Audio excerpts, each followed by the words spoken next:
Всем привет! Сегодня ответим на очень частый вопрос: а как вы солите рыбу для своих канапе и брускет? Так что усаживайтесь поудобнее и наблюдайте. Поехали! Мы берем пласт лосося, который продается сейчас практически в любом большом супермаркете. Тут нет костей, уже нет головы, не нужно думать, куда это все применить, а здесь минимум отходов. Нам понадобятся для этого щипцы, чтобы достать кости, которые идут примерно посередине филе. Их там достаточно много, поэтому советую уделить этому больше времени и проверить, ничего ли там не осталось. После этого мы вырезаем кусок хребта, то, что осталось при срезе, когда рыбу разделывали машины или, возможно, люди. Здесь тоже лучше вырезать, потому что оно очень жесткое и может помешать вам во время приготовления. Потом мы вырезаем часть плавников, которые остались.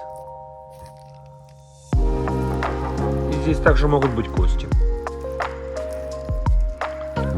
Я здесь покажу с одной стороны, а вы, конечно, проверьте у себя со всех сторон, для того, чтобы ваше филе было чистым и ничего вам не мешало.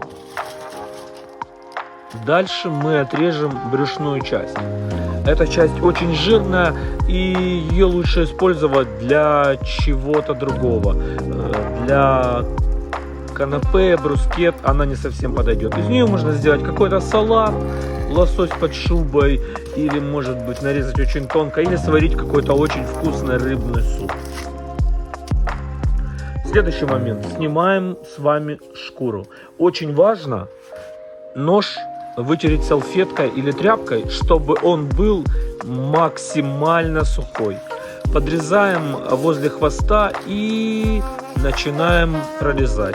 Тянем, нож ведем вправо, как на видео, а саму шкуру тянем влево. И так очень легко лосось нам поддается, и мы идеально снимем шкуру. Важно, чтобы нож был острый. Итак, шкуру мы сняли, готово. Проверяем, не осталось ли где-то еще костей или каких-то плавников. Все проверили, все круто.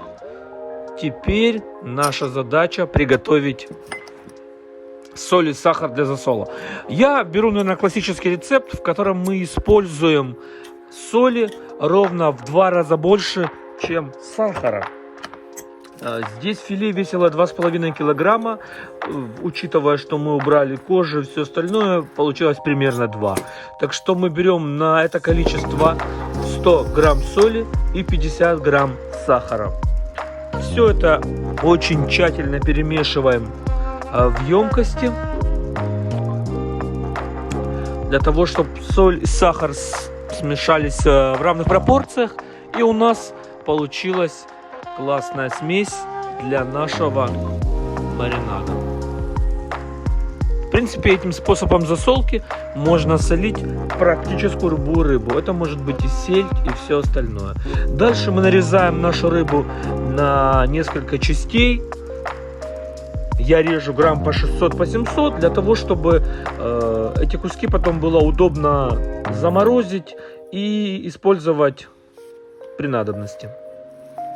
Разрезаем нашу красивущую филешку. Видим в разрезе такую четкую структуру.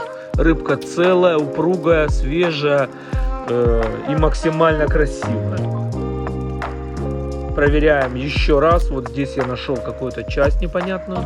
И приступаем, собственно, к засолу нашей рыбы.